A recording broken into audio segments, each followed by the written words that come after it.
Messieurs, dames, je vous souhaite une bonne soirée. Donc, je vais vous laisser rentrer chez vous et ranger votre chambre. Non, pas tout de suite. Alors, je vous proposerai de vous asseoir, si vous voulez bien. J'ai pas envie de vous lâcher trop tard. Donc, c'est toujours bizarre de passer après Jules et Denise. T'embrasses bien ta belle-mère pour moi.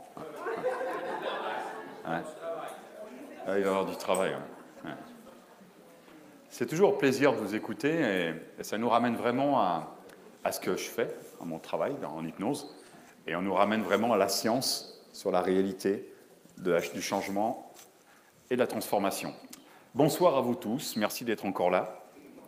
Merci aux élèves. Ah, je vois qu'il y en a qui ont retrouvé leur place et leur position. Je sais que c'est une soirée, une journée qui est longue. Et en même temps, c'est cette richesse de pouvoir voir beaucoup, beaucoup de choses. Et puis vous verrez, quand vous allez vous coucher ce soir, ça va être tellement extraordinaire. Vous pourrez penser à Jules, en train de faire la respiration dans son bureau, alors que le téléphone sonne, et que Denise lui dit « c'est ma mère, tu peux prendre ». Il y a beaucoup de choses qui ressemblent à l'hypnose, sur ce que j'ai entendu. Parce que vous savez que nous, notre base au niveau de l'hypnose et de la PNL, c'est quand même de nous ramener aux neurosciences. Et j'ai beaucoup aimé tout ce système parasympathique, sympathique, des cerveaux, de notre cerveau reptilien qui panique et qui se retrouve dans 3 possibilités, la fuite, le combat ou alors il fige. Et on vit ça tous les jours. Qui s'est déjà retrouvé dans une conversation et puis il se demande, mais je ne sais pas quoi dire. Et puis après, quand vous êtes sorti là, vous vous dites, ah si j'avais su, j'aurais dû lui dire ça. C'est exactement ce que viennent de nous expliquer Jules et Denise. En fait, on va rentrer dans notre système reptilien, il panique. Il va aller chercher nos 2 petites amygdales au niveau de l'émotion, chercher dans le système limbique pour aller dans les 2 hémisphères, est-ce que je connais, est-ce que je ne connais pas. Si je ne connais pas, je reste dans cette panique. Et bien, en hypnose, c'est aussi ce qu'on va faire. Les techniques sont différentes. On va parler d'association, de dissociation, de respiration. La cohérence cardiaque, je sais que moi, je la pratique avec mes clients quand ils sont trop stressés. Ça va leur apprendre à se centrer et puis à observer différemment l'émotion qu'ils sont en train de vivre. Alors, on va plutôt travailler sur l'émotion en hypnose. Nous, ce qui nous intéresse, c'est l'émotion primaire. Cette toute première émotion, même si on n'en a pas conscience consciemment. On parlait de conscience et d'inconscience. Aujourd'hui, les élèves, on a parlé un petit peu de la conscience et de l'inconscience. À partir de quel niveau on va découvrir la conscience? À quel niveau le stimuli qu'on va percevoir va pouvoir être interprété par la conscience? Donc, on a de très, très grosses similitudes. Sauf que moi, ma belle-mère, elle est très loin. Elle est danoise, je ne comprends rien à ce qu'elle me dit, donc elle ne me dérange pas. Donc, je te donnerai son numéro de téléphone, au moins tu es tranquille. Alors, hypnose, rêve ou imaginaire? C'est la question qu'on se pose. J'ai passé la journée à démystifier aux 100, 120 personnes qui étaient dans la salle, dans la formation, qu'est-ce que c'est que l'hypnose? C'est quoi les croyances qu'on a sur l'hypnose? Alors, bien sûr, Mesmer revient au premier plan. Voilà. Donc, j'ai demandé aujourd'hui qui veut faire la poule. Il y en a qui ont levé la main. Et puis, quand j'ai dit qui veut se mettre tout sur scène, il y en a qui ont levé la main aussi. Ça nous prouve une chose, c'est que par rapport à nos valeurs et au jeu qu'on accepte de jouer, on est prêt à tout. Et en hypnose, c'est notre imagination qui va nous préparer à être prêt à tout. On a beaucoup parlé de neurologie aujourd'hui. Et je leur ai expliqué que le cerveau, avant de pouvoir faire quelque chose, il va le vivre pour pouvoir le comparer à une réalité. Alors c'est ce que j'aimerais vous démontrer ce soir. Alors il y a quelques petites choses, les élèves, vous allez pouvoir le voir, mais surtout faites attention à toutes les techniques qu'on a pu voir aujourd'hui et vous allez pouvoir les retrouver. L'hypnose, ça n'existe pas. L'hypnose, tous ceux qui vous disent qu'ils vont vous mettre sous hypnose, ce n'est pas vrai. L'hypnose, c'est des techniques qui nous permettent d'accompagner quelqu'un en auto-hypnose. Et cette auto-hypnose va nous permettre d'associer et de dissocier la personne à ses émotions. On le retrouve dans la cohérence cardiaque, dans ce qu'on a entendu tout à l'heure. Par la respiration, on va se dissocier pour pouvoir avoir une autre fonction physiologique. Pour notre part, on va surtout se dissocier d'une émotion qui est déterminée ou qui ne l'est pas. Ce n'est pas important. On parlait de système limbique. Le système limbique, c'est le système émotionnel, c'est le centre émotionnel. C'est là où tous nos comportements vont être enregistrés à la conception, dans le ventre de la mère. Tous ces neurones vont commencer à faire des liens et vont vous mettre dans un cadre qui va créer votre identité. Et puis, cette identité, quand vous allez grandir, elle va vouloir s'imposer, mais on vous a dit que fais pas comme ça, c'est pas bien. Tu n'es pas capable de. Ça va créer des émotions qui vont s'amplifier avec le temps et qui vont vous emmener des émotions. On parle d'angoisse, tout à l'heure j'ai entendu d'anxiété, on va parler de stress. Mais en général, quand on a un stress, c'est qu'il y a un combat qui s'installe entre ce qu'on a envie et puis ce qu'on ne peut pas faire, parce qu'on n'a pas le droit de le faire. Dans un état d'hypnose, alors on va parler de transe naturelle. Une transe naturelle, vous la vivez tous. Je vais vous montrer quelques images. Vous allez voir ce que c'est qu'une transe naturelle, externe ou interne ou de concentration. C'est une transe naturelle. Être dans la Lune, c'est juste une transe et rien d'autre. C'est-à-dire que c'est un état modifié de conscience. Modifié, ça veut dire que votre conscience ne sait pas qu'il est en train de se passer quelque chose. Alors qu'en hypnose, ça va être un état de conscience modifié. Vous savez qu'il se passe quelque chose, mais vous ne savez pas quoi, mais vous le percevez. On ne dort pas, on ressent tout, on entend tout, mais il y a plein de choses qui se passent. On fera une petite expérience tout à l'heure pour vous démontrer un petit peu ce que c'est. Mais tout ça, en fait, c'est l'imagination. Notre cerveau ne fait qu'imaginer. Ce petit hamster qui tombe, on en parlait tout à l'heure. Ce petit hamster va créer des stratégies du futur qui n'arriveront jamais. Combien de fois vous avez préparé une entrevue? Combien de fois vous avez préparé un moment, un spectacle, une soirée, une rencontre avec quelqu'un, et puis quand vous y êtes, bah, ça ne s'est pas passé du tout comme vous l'aviez prévu. Et pourtant, vous avez travaillé longtemps sur cette stratégie. Longtemps, vous y avez pensé. Longtemps, vous avez changé les schémas. Longtemps, vous avez changé le scénario. Mais là, l'autre qui arrive en face, il ne sait pas le temps que vous avez passé dessus. Il ne pourrait pas faire attention un peu à tous les scénarios que vous avez préparés. Non, il s'en moque. Lui, il arrive tel qu'il est. Et puis, ben, votre stratégie, elle ne fonctionne pas du tout. Alors, on va parler d'instant présent, parce qu'on parle beaucoup dans la cohérence cardiaque. Il y a eu la définition avec la méditation pleine conscience. Alors qu'en hypnose, on ne va pas aller chercher cette pleine conscience dans l'instant, mais on va aller chercher qu'est-ce que je perçois de positif, ce positif avec lequel je vais remplacer le négatif que je suis en train de vivre. Ça se ressemble beaucoup. Tu as dit des mots, Jules, qui ressemblent vraiment à l'idée. Qu'est-ce que je ressens à ce moment-là? L'histoire de la voiture, l'accident, et puis de se dire à ce moment-là, merci, mais rien n'arrivé de plus. Ok, c'est une chose à voir. Et comme tu disais, dans tout négatif, il y a du positif. Et c'est ça qui est important. C'est une autre perception de la vie. Et c'est ça qui est important, la perception et la façon dont vous allez imaginer cette perception. Alors, je vais vous montrer réalité ou imaginaire. Sur ce schéma-là, vous avez, c'est des états modifiés de conscience qui ont été créés sous IRM. En rouge, c'est une personne qui a été placée sous IRM et ils lui ont fait chauffer la main. Ils lui ont mis de la chaleur pour que la main lui apporte une certaine douleur. On peut voir sur l'IRM les zones de fonctionnement, on a le mouvement, on a la douleur, on a l'air de Broca, l'air de Wernicke qui va pouvoir expliquer ce qu'il est en train de vivre. C'est la réalité. Le rouge, on observe réellement ce que la personne est en train de vivre réellement. Ensuite, on va le sortir sous cet IRM, on va le mettre dans un état de transe. Il ne part pas mon micro un peu, si, de temps en temps? On va le mettre dans un état de transe, et puis on va lui induire en état de transe qu'on est en train de lui chauffer la main, de la même manière qu'il l'a vécu avant. On peut observer sur le schéma, donc en violet, que la personne, c'est à peu près les mêmes zones du cerveau qui vont fonctionner. Pourtant, on est en train de lui induire, on ne le fait pas.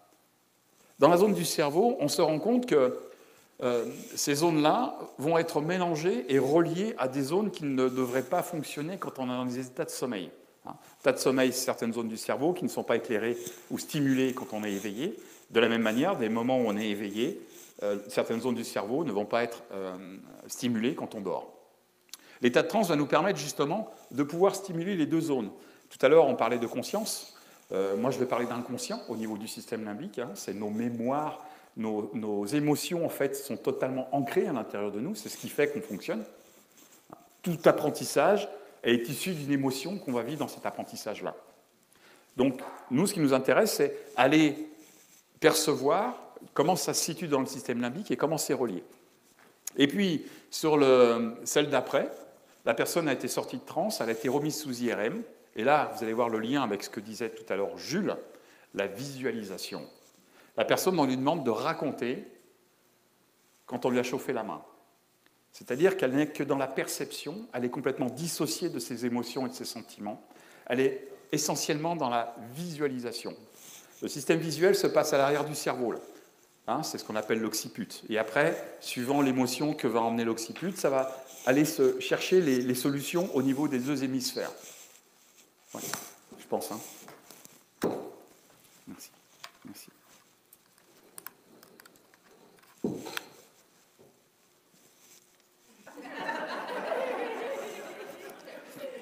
Donc si c'est de la visualisation et ça se passe dans l'occiput, ben le changement neuronal ne pourra pas se faire dans les deux hémisphères. Hein, je leur expliquais tout à l'heure aux participants que si on a une machine à laver qui ne fonctionne pas, si on ouvre la machine à laver pour regarder le système électronique, et on va le regarder, puis on va lui dire alors, dis-moi, fais un effort. Allez, vas-y, montre-moi ce que tu dois faire. Allez, vas-y, cocotte, tu vas marcher. On ne fait que la regarder. On ne va pas aller travailler directement sur la problématique. Il va falloir qu'on change notre système électronique et qu'on mette une nouvelle plaquette. Alors dans notre tête, on ne peut pas faire ça. C'est-à-dire qu'il va falloir qu'on ait une autre perception dans notre tête pour pouvoir changer notre programmation ou notre fonctionnement. Et pour pouvoir changer notre fonctionnement, il va falloir l'imaginer et le vivre avec les sens, et le vivre avec les émotions. Et tout ça, c'est le travail de l'hypnose. Dissociation d'une émotion négative, limitante. Qu'est-ce qu'on peut mettre à la place dans l'observation en faisant des liens de ce que nous sommes, et après réassociation de ce fonctionnement-là. Ça va jusque-là? Ouais? J'ai perdu personne? J'ai perdu personne? Vous êtes trois? J'ai perdu personne? Alors je vais vous montrer un petit film. Rêve ou imaginaire? Le premier film que vous allez voir, enfin dans ce film-là, il y a plusieurs séquences, c'est des professionnels du jeu vidéo qui vont découvrir l'image virtuelle, le jeu vidéo en virtuel. C'est des professionnels. Les gars, ils ont l'habitude de le faire, et pourtant, ils vont découvrir ce que c'est qu'une image virtuelle dans un jeu vidéo, et vous allez voir comment ils réagissent. C'est des professionnels. Ils savent que ce n'est pas vrai. Ils savent que c'est un jeu, mais vous allez voir comment ils réagissent. Le deuxième extrait, ça se passe dans une salle, il y a une planche au sol, les gens ont un casque virtuel sur la tête, et ils doivent marcher sur cette planche. Sauf que dans leur image, ils sont à 300 mètres au-dessus du sol, ils doivent aller chercher un petit singe au bout de la planche. Ils savent, ils ont mis le casque, ils ont vu que c'est une planche et qu'ils ne risquent rien. Donc, et le troisième extrait, rêve ou imagination. Du moment que votre cerveau va vivre avec ses sens ce qu'il est en train de percevoir, pour lui c'est une réalité. Et il n'y aura rien d'autre à faire. Votre cerveau va vivre exactement ce qu'il est en train de faire. Alors le cerveau il est capable d'occulter certaines choses, occulter certains comportements si on remplace ces comportements par autre chose.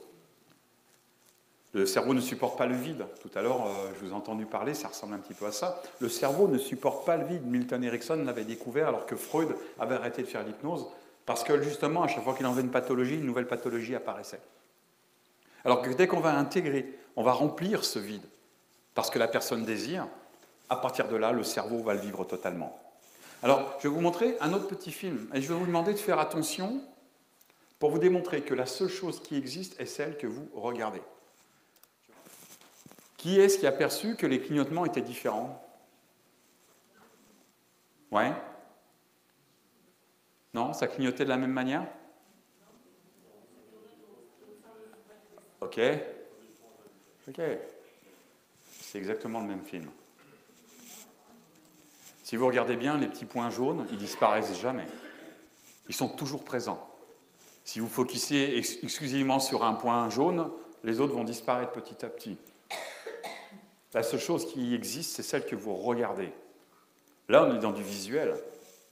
Pourtant, quand ils jouaient avec leur casque, ils allaient jouer avec leur sens émotionnel, la peur qui embarquait, cette kinesthésie, hein, on les voyait se refermer ou carrément fuir, la transpiration, les émotions.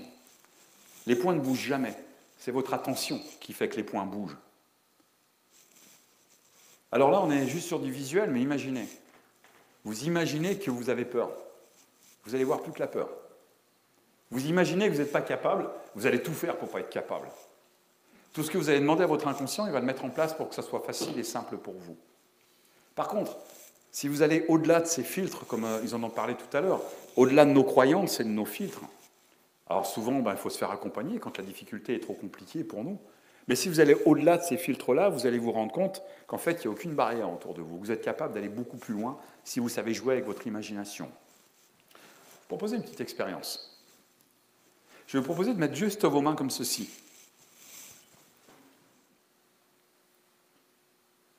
Rêve ou imaginaire? Toute votre vie n'est qu'une imagination, sans cesse. Des films que vous vous créez sans cesse, qui deviennent une réalité. Qui a des enfants dans la salle? Ok. Vous avez des filles? pas de filles. Vous avez déjà vu des petites filles jouer avec une tasse à thé en plastique? C'est des petits machins comme ça. Tu veux du thé, papa? Puis ils vous servent un thé, je ne sais pas d'où il sort, puis fais attention, tu vas te brûler, c'est chaud.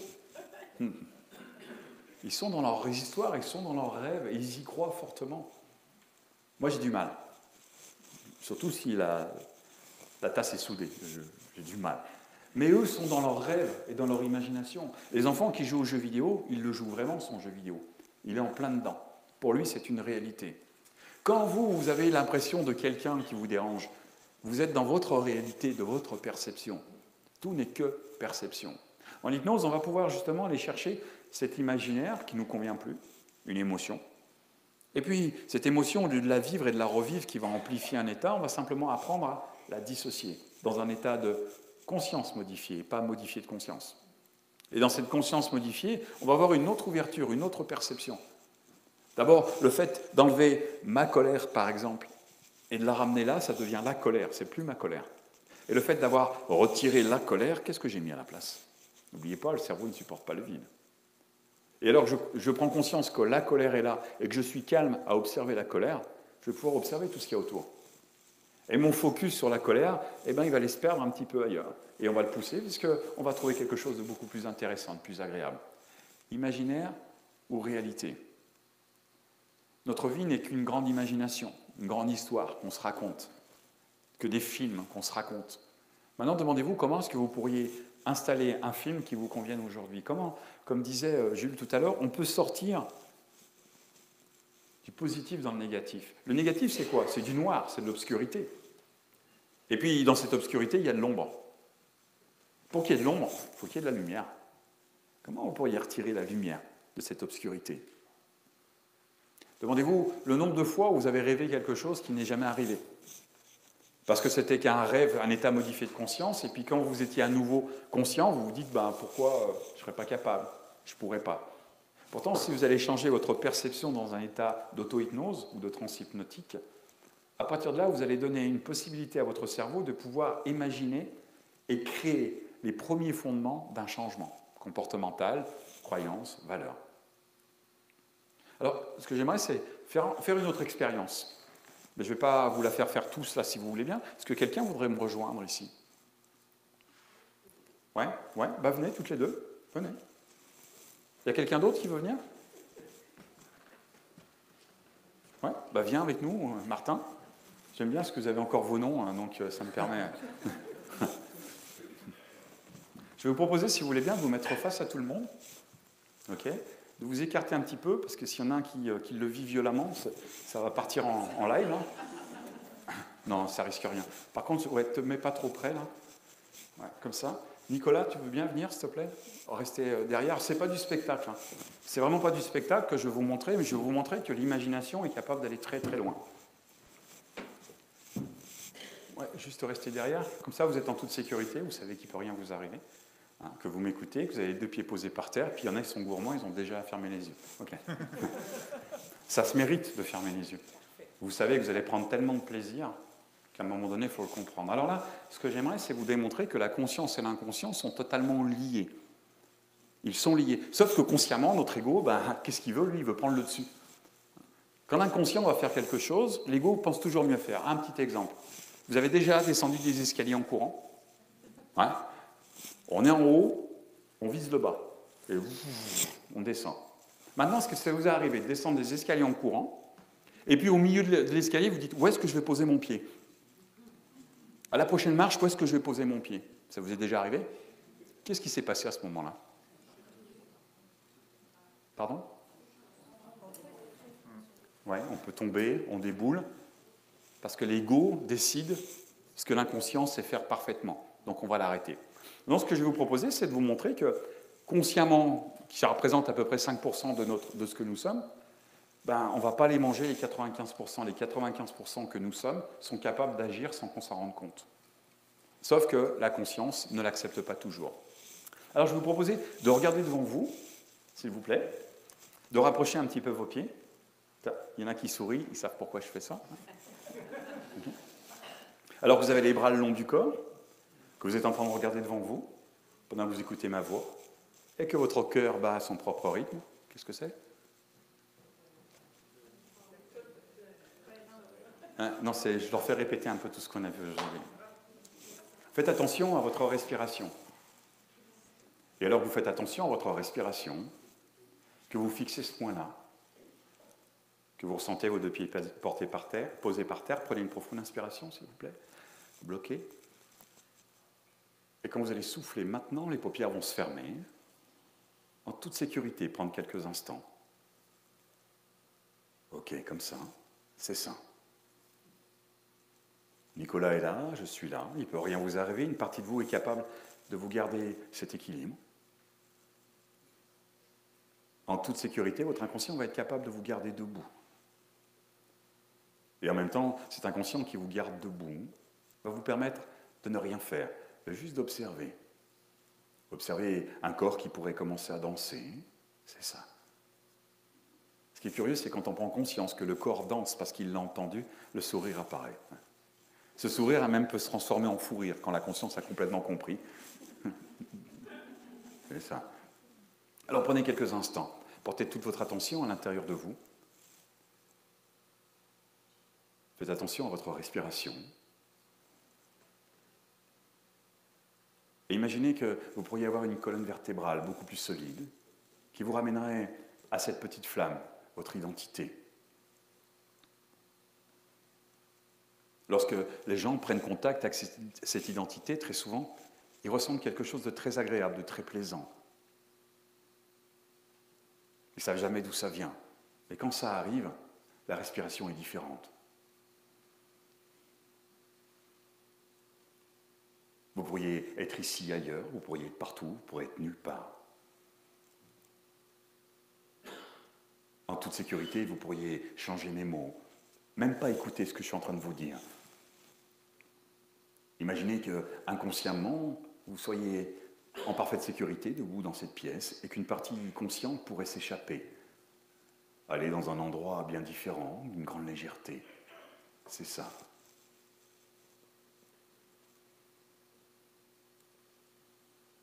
Exactement comme ça, sans savoir exactement ce que vous êtes en train de faire. Une partie de vous s'autorise à flotter.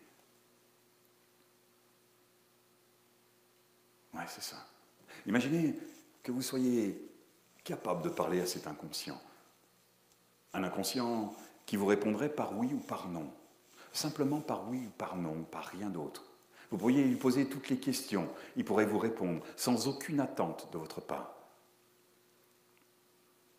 Alors ce que je vous propose, c'est de faire un pacte avec cet inconscient.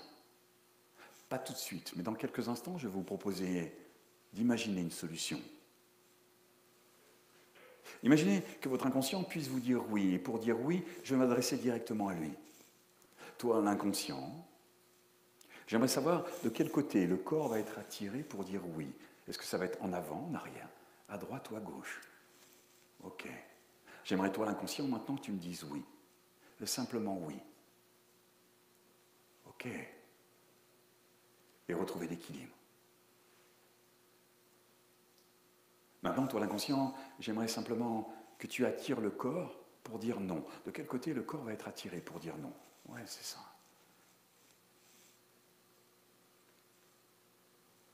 Ok. Maintenant, prenez quelques instants et posez les questions nécessaires. N'attendez aucune réponse, observez juste de quel côté, c'est ça, l'inconscient peut vous emmener. Laissez faire cette partie de vous qui est capable de faire battre votre cœur, de vous faire respirer. Laissez cette partie de vous qui est capable de vous apporter toutes les solutions, de répondre à toutes les questions, même celles auxquelles vous ne vous êtes pas encore posées. Ouais, exactement comme ça. Imaginez cette légèreté d'avoir ces réponses. Une légèreté qui pourrait simplement s'installer à l'intérieur de vous. Se placer peut-être dans un doigt pour commencer, dans une main. Une légèreté inconditionnelle, quelque chose que la conscience ne pourrait pas gérer, alors que l'inconscient va simplement choisir la main la plus légère, les doigts les plus légers. Se transmettre au poignet comme un apprentissage. La main va être attirée vers le haut. À chaque inspiration, vous allez sentir simplement votre main attirée vers le haut. Un apprentissage inconscient à apporter au conscient. Imaginez que votre bras pourrait représenter un état d'esprit tellement agréable, tellement léger. De plus en plus attiré vers le haut. À chaque inspiration, simplement observez ce qui est en train de se faire. De la même manière que vous avez été capable d'apprendre à lire et à écrire. Une partie de vous sait exactement comment faire pour trouver les solutions qui vont vous permettre d'aller beaucoup plus loin. Calme et profondément détendu.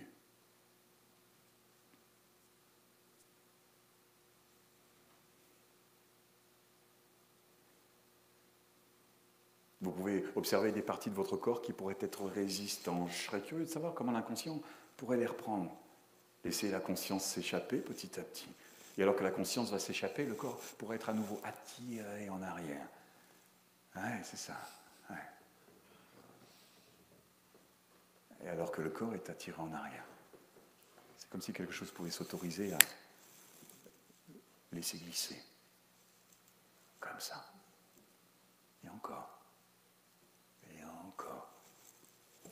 Alors que vous continuez à vivre la légèreté qui va pouvoir laisser l'inconscient redescendre à sa place, alors que la conscience, petit à petit, va pouvoir apparaître dans un apprentissage qui vous permettra chaque jour, à chaque moment, de retrouver cet état que vous êtes en train de rechercher. Comme un symbole qui pourrait vous suivre, comme un ancrage, un geste que vous pourriez faire, un ressenti, une respiration. Retrouver une couleur, un objet, un souvenir, un mot. Et alors le bras va pouvoir redescendre totalement, complètement, et lorsque le bras aura touché le pantalon, la jupe, le pull, vous sentirez comme une énergie remonter à l'intérieur de vous. Votre tête pourra se redresser, vous pourrez avaler votre salive, retrouver toute l'énergie nécessaire. Ouais, c'est ça. Pour revenir ici et maintenant. Et vous pouvez être fier de vous, de ce qui vient de se passer. Le bras va redescendre encore et encore. Et lorsque le bras redescend, l'énergie remonte. Et alors que l'énergie remonte, le bras redescend. C'est ça. L'aspiration pourra se faire maintenant.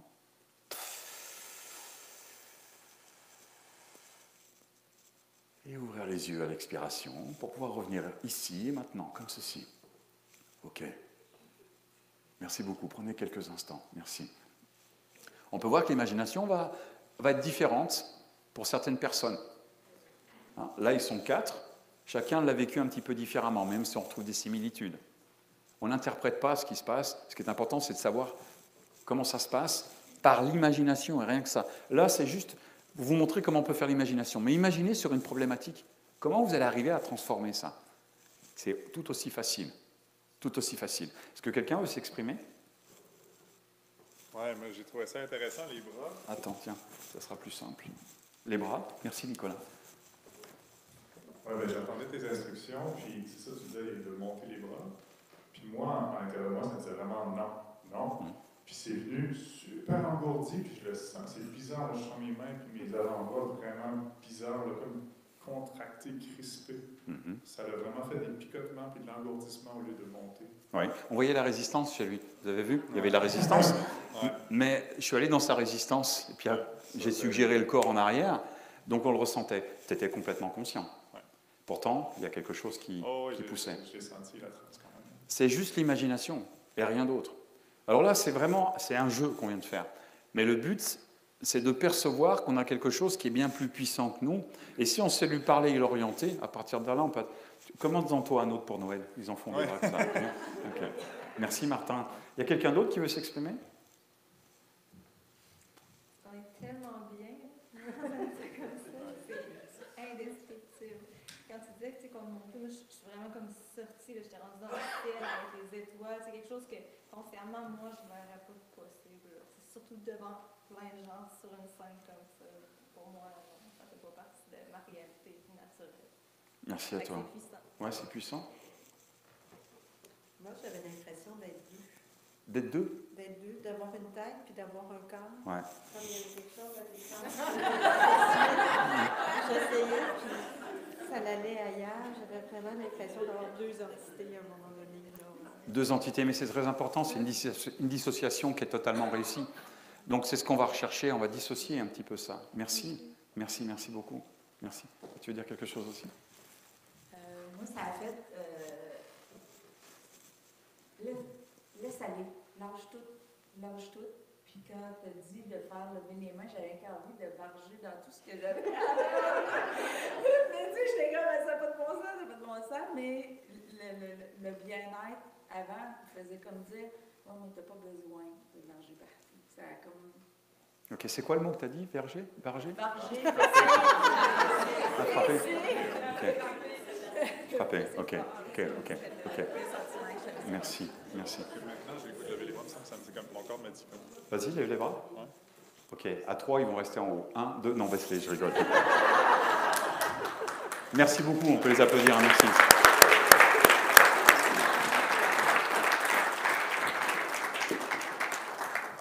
Alors, vous allez me demander à quoi ça sert. Tout ancrage qu'on a dans notre corps, enfin tout ancrage de croyances qu'on a dans notre tête, qui nous empêche d'avancer, sont ancrés dans notre corps. Comme j'expliquais encore tout à l'heure, il a été démontré que le stimuli qui va arriver sur notre corps va être perçu par notre système nerveux, remonter dans notre colonne vertébrale, et les neurones vont ramener ça dans le système limbique, qui va commencer à interpréter c'est quoi que je ressens. Ok ? C'est le stimuli qui va arriver, qui va toucher notre corps, et il va arriver 115 millièmes de seconde après dans le système limbique.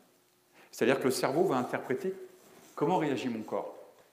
Le fait de pouvoir vivre un état de transe, je rappelle, en hypnose, on va déterminer avant état présent, état désiré, qu'est-ce que tu veux. Il y a un travail de PNListe qui va être mis en place pour pouvoir vraiment définir sur quel niveau on va travailler.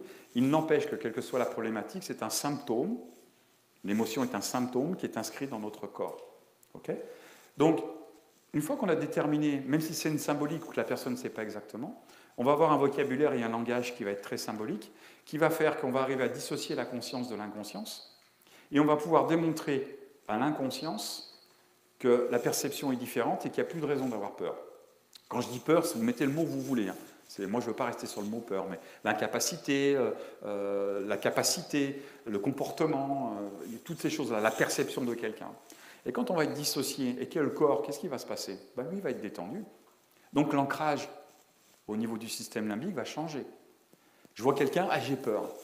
Maintenant, je vais être dissocié, je vais voir quelqu'un, je ne vais pas avoir peur, mon corps va être détendu. Quand ça va monter dans notre système limbique, le système limbique va l'interpréter comme il n'y a plus de danger. On reparlait tout à l'heure du reptilien. Hein, la peur, c'est quoi ? C'est la fuite, c'est le combat, ou alors je fige. Et là, quand je ne vais pas figer, mon corps va interpréter qu'il n'y a pas de raison de figer, qu'il n'y a pas de raison d'avoir la fuite, qu'il n'y a pas de raison de combattre, et le système reptilien ne sert plus à rien. Donc, il n'y a plus de danger, il n'y a plus de problème de survie. Et on va changer notre perception, qui va souvent être inconsciente. Et dans cette inconscience, ça veut dire quoi ? Ça veut dire que c'est les autres qui vont vous dire « Qu'est-ce qui t'arrive ? T'as changé ?» Ah non, je n'ai pas changé. Pourtant, on a changé. C'est important. Encore cette semaine, j'ai une petite fille qui vient me voir, sa mère me l'emmène. Elle a une tendance un petit peu autiste, un petit syndrome de l'autisme. Et c'est une artiste, mais elle est très renfermée sur elle-même. Et quand elle est venue me voir, ce qui m'a ennuyé, cette petite fille à 8 ans, c'est qu'elle ne parle pas, elle ne s'exprime pas. Donc, notre travail en hypnose, c'est vraiment de calibrer la personne. Que dit son corps ? Où est-ce qu'elle regarde avec ses yeux ? C'est quoi les stimuli qu'elle perçoit ? Et j'ai passé 1 heure à lui parler sans aucune réponse. Mais je ne peux pas lui parler de quelque chose que je ne sais pas. Donc on a un langage, ce qu'on appelle le langage de Milton, qui va nous permettre de pouvoir parler de tout et de rien. Mais je savais que la petite fille était en train de vivre quelque chose. Et les inductions que je faisais, je voyais de temps en temps son regard qui venait vers moi et des moments de détente qui s'installaient dans son corps. J'ai rien d'autre pour échanger avec elle. Et j'ai revu sa mère cette semaine, et qui m'a dit, ça fait 15 jours que j'ai vu cette petite fille, elle m'a dit, ses profs, ils ne reviennent pas. Elle a fait un exposé il y a 3 mois en arrière, elle a refusé de faire l'exposé devant le groupe, elle l'a fait devant 2 copines, donc un peu exclue de la classe, et là, elle a demandé de le faire devant tout le groupe, et elle s'est adressée à tout le monde. La petite fille, elle est incapable de me dire ce qui s'est passé. Puis ce n'est pas important ce qui s'est passé. Et on a supprimé un ancrage qui l'empêchait d'évoluer. Ça n'empêche pas qu'elle a une particularité, que ça restera une artiste, et qu'elle a peut-être plus de difficultés que les autres à s'exprimer, mais elle a plus peur de s'exprimer. Donc l'hypnose va surtout nous servir à ça. C'est l'hypnose, je dirais, subjective, et ces suggestions qu'on va faire, c'est toujours dans l'intérêt de la personne qu'on va accompagner. Beaucoup d'éthique. Ça va? Oh, c'est calme plat. Là. Martin? Au niveau de l'éthique, justement, je me demandais les expériences qu'on voit là, de donner un coup de clé sur la main en plastique, ces choses comme ça crée quand même un choc dans le corps. C'est vécu pour vrai, même si c'est faux. C'est vrai, ils auraient mieux fait de laisser la vraie main, au moins ils auraient su pourquoi. C'est une expérience, ok? C'est une expérience. Moi, je veux te parler au niveau éthique, par exemple, l'hypnotiseur de spectacle, pour moi, l'éthique, il est très léger.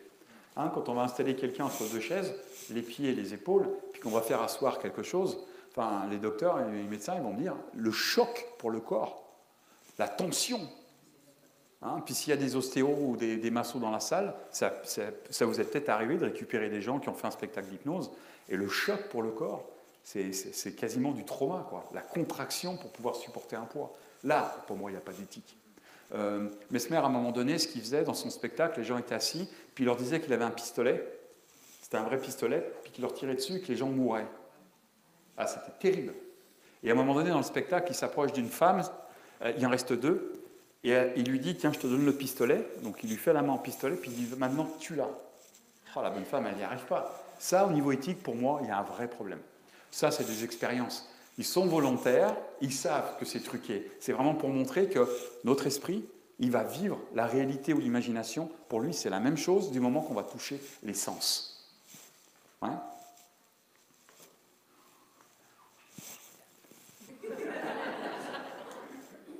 Est-ce que vous auriez des questions? Oui. La dernière expérience, quand les gens ont le plastique, Oui. ils donnent un coup d'outil sur une main, mais est-ce que, vu qu'ils l'ont donné sur la main qui n'existe pas, ils ont ressenti le mal ou si c'est juste... Mais leur cerveau l'a imaginé. Vous avez vu, hein, ils ont un pinceau et ils vont faire le geste en même temps. Hein, il y a beaucoup de tests scientifiques qui se font aujourd'hui, et puis il y a même des tests de dissociation, de décorporation du corps. C'est-à-dire, ça se fait en laboratoire. Hein. Il y a des caméras qui sont placées derrière la personne, et dans le casque, ils se voient de derrière. Donc, ils perdent la conscience de leur corps. Et c'est assez impressionnant. Et ils vont expliquer les décorporations ésotériques un petit peu dans cette idée-là. Hein, c'est la perception. On a des exemples aussi du membre fantôme. Vous connaissez ça, le membre fantôme? Une personne qui va être amputée, et quand il est amputé, le cerveau a enregistré la douleur. Parce que si on ampute, c'est qu'il y a une douleur qui est quand même importante. Donc le cerveau, dans son programme, il a enregistré la douleur. La personne va être opérée, elle va être amputée, et puis il se rend compte que la personne a toujours mal. Parce que le cerveau, lui, n'a pas enregistré que le membre n'était plus là. Donc il y a des tests qui se font aujourd'hui, neurologiques. On a un Indien, un neurologue qui s'occupe beaucoup de ça, Rajmradan, je ne sais plus, bon, enfin, pas Rajdedan, Rajmradan, qui lui travaille beaucoup avec les miroirs. C'est-à-dire qu'ils vont mettre la personne qui est amputée sur un côté de miroir, c'est un jeu de miroir en fait. Ils sont assis à une table, et puis il y a un miroir au niveau du membre amputé, et puis ils vont parler à la personne et ils vont lui faire répéter. Et la personne parle avec les mains. Donc dans la glace, qu'est-ce que fait le cerveau? Il voit à gauche bouger. Et à un moment donné, à force de répétition, je crois qu'il travaille assez longtemps là-dessus, mais à force de répétition, le cerveau enregistre qu'il y a toujours le mouvement, mais qu'il n'y a plus de douleur dans le mouvement. Donc il va réapprendre à apprendre. Et nous passons notre vie à réapprendre à apprendre. Donc imaginez ce que vous voulez atteindre, plutôt que de rester dans ce que vous ne voulez pas. La zone de confort, en fait, elle n'est pas confortable. Vous regardez la majorité des gens, ils ont leur travail, ça ne leur plaît pas. Non, les conjoints, on ne va pas en parler ce soir. Ils ont une vie qui ne leur convient pas vraiment. Mais ils sont dedans parce que c'est la zone de confort. Ouais, mais au moins j'ai un salaire. Ouais, mais le matin, c'est dur de se lever. On n'a pas ce qu'on désire. On n'a pas cette reconnaissance. On n'a plus d'estime. Ils sont dans une zone de confort inconfortable. Mais le changement, il va se passer dans l'inconfort, hors de la zone de confort. Parce que le cerveau, il va falloir qu'il trouve des solutions. Et quand on va vivre, même en transe, une zone inconfortable, on va permettre au cerveau de trouver des solutions à inconfort et de retrouver le confort. Pour ma part, ma zone de confort, elle est dans l'inconfort. Si je suis confortable, ça ne me convient pas, je perds mon temps. Donc demandez-vous comment est-ce que vous pourriez changer et d'aller dans une zone d'inconfort pour pouvoir changer vos comportements, avoir une autre perception de vos capacités et de ce que vous voulez atteindre.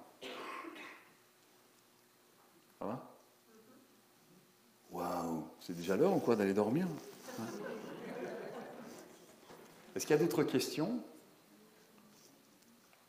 Tiens. Martin. Ouais. Le bras s'est levé. Attends, j'ai pas fait exprès. J'ai une question à propos de l'identité. Qu'est-ce qui se passe? On va en parler. Il faut bien réfléchir avant avec les filles parce que.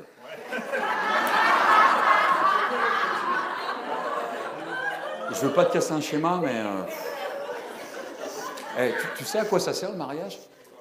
Ça sert à résoudre à deux des problèmes qu'on n'aurait jamais eu si on était resté seul. Pensez-y déjà. C'est quelque chose, Martin, qui est à discuter, qui est à voir, on ne va pas en parler maintenant. Et en même temps, tu es amoureux d'une personne. Et c'est ça qui est important.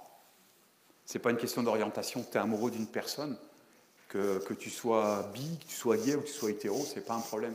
La revendication de l'homosexualité ou de l'hétérosexualité, je trouve que c'est des castres qui renferment encore les gens. Et on le retrouve aujourd'hui dans la société au niveau racial. D'accord? Prends du plaisir. On est là pour prendre du plaisir, on est là pour s'amuser, on est là pour prendre du plaisir. Prends du plaisir. Le reste, c'est pas important. Donc vous êtes enlacés, et puis... Arrête, tu m'excites. Alors je te remercie pour ce témoignage, que je trouve que c'est très très beau. C'est un beau témoignage. Ces échanges de regards, c'est quoi? C'est du speed dating? Non, je plaisante, Martin. C'était pas ça le but, mais oui, ça a créé ça. Les gens, ils voient comme ça. Mais ouais. Écoute, on en parlera avec plaisir. Je te remercie pour ce témoignage-là. Ça peut dire que dès qu'on va toucher quelque chose de profond, on ne sait pas ce qui va en sortir. Ok, donc on va se tenir là. Nicolas? Ouais, en même temps, en hypnose, en coaching PNL, on a des outils très puissants pour aller travailler à ces niveaux-là d'identité. Travailler vraiment sur la crise identitaire. Moi, j'en ai plein des clients qui arrivent en disant, je ne sais pas qui je suis, je ne sais plus qui je suis. C'est classique. Ouais. Donc on a vraiment des bons outils pour travailler. Et moi, c'est de dissocier aussi les rôles qu'on se donne. Comme tu dis, la société met des étiquettes, donc on a des rôles. Mais en même temps, au-delà de ton orientation sexuelle, tu es qui? On a des outils pour aller chercher à ce niveau-là. Moi, je veux juste discuter un peu tes goûts. Tes baskets bleues, sérieux. On dit quoi.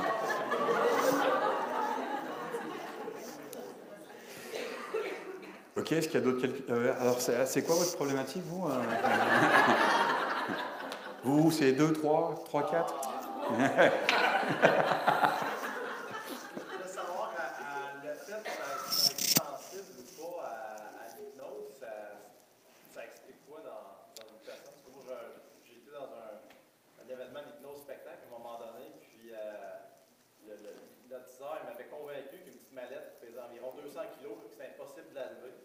Jamais été capable de la lever.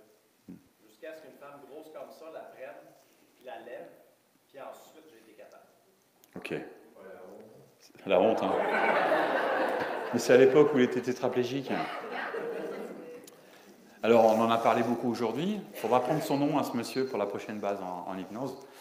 On est tous hypnotisables. On peut tous vivre l'auto-hypnose. On va mettre plus de temps avec certaines personnes qu'avec d'autres. Là, ce que je dis, 80% de la population vont apprendre un état de transe, comme on va apprendre la méditation, comme on va apprendre la cohérence cardiaque. Là, on va apprendre un état de transe, donc de plonger dans un univers qui est interminable. On a 10% qui ont un langage interne qui est très important, donc ils rationalisent toujours. Ce n'est pas une question d'intelligence du tout, hein. Mais quelqu'un qui va rationaliser, on va avoir du mal à le dissocier conscient-inconscient. Là, c'est 10%. On y arrivera, mais on mettra peut-être un peu plus de temps. Et en hypnose-spectacle, c'est 10% qui vont faire de l'hypnose-spectacle.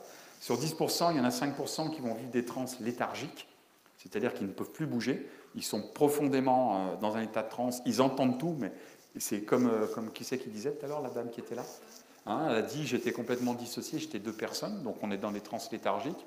Et puis on a 5% qui, toutes les suggestions qu'on va leur donner, ils vont l'accepter, parce que leur cerveau est capable d'imaginer. Donc félicitations, vous avez un cerveau qui est capable d'imaginer. Bon, c'est un peu ridicule quand on y est, quoi. Mais bon, ça, c'est 5 minutes, hein, 5 minutes de honte, puis après, ça poursuit toute la vie, surtout s'il y avait des témoins. OK? Donc voilà, ça explique un petit peu. Oui? Moi, j'avais des questions. Tu avais parlé aujourd'hui de quand quelqu'un est dans l'inconscient, parfois il va y avoir des espaces. Ouais. Est-ce que ça peut arriver quand quelqu'un est comme ça au naturel, puis parfois il y a une émotion, ça crée comme un espace? Ouais, mais là, on est plus dans des tics, là, non? Un spasme, c'est quelque chose qui va surgir, mais qui ne va pas être constant. Et puis souvent, un spasme, il va répondre à une induction ou à une suggestion. Quand on fait parler les doigts, puis que les gens, je vous expliquais, ils regardent leurs mains, puis je leur dis, vous savez que vos doigts parlent? Pour qui tu te prends ici? Je serais curieux de savoir lequel l'inconscient va prendre pour parler, pour me dire oui. Puis qu'on voit un doigt qui fait comme ça, les gens disent, oh, non, non. Je dis, regardez, c'est vos doigts, ils ne vont pas vous voir. Non, non, je ne veux pas voir, je veux pas voir. Et on continue à faire parler. On a bien dissocié, la personne va jouer avec son imagination. Surtout, on va aller chercher la partie motrice qui garde cet ancrage. Mais si au présent ça arrive, ça peut dire que l'inconscient, parfois, qui envoie comme un Quand vous avez des spasmes et que vous êtes dans la conscience, très souvent, vous êtes dans la lune. C'est un état modifié de conscience. Quand on est dans la lune, des fois, on a un spasme. De la même manière, quand on s'endort, on a ce spasme-là. Puis des fois, on est avec des gens, enfin, on est complètement dans une transe de concentration, puis quelqu'un arrive, puis on a peur. Ça peut être considéré comme un spasme aussi. On est surpris. Okay? Mais un spasme, en général, c'est le corps qui s'exprime. Ce n'est pas une surprise. Ça va? OK? Ça va? OK. Alors, j'aurais une dernière question à vous poser. Comment la nuit, elle va être bonne?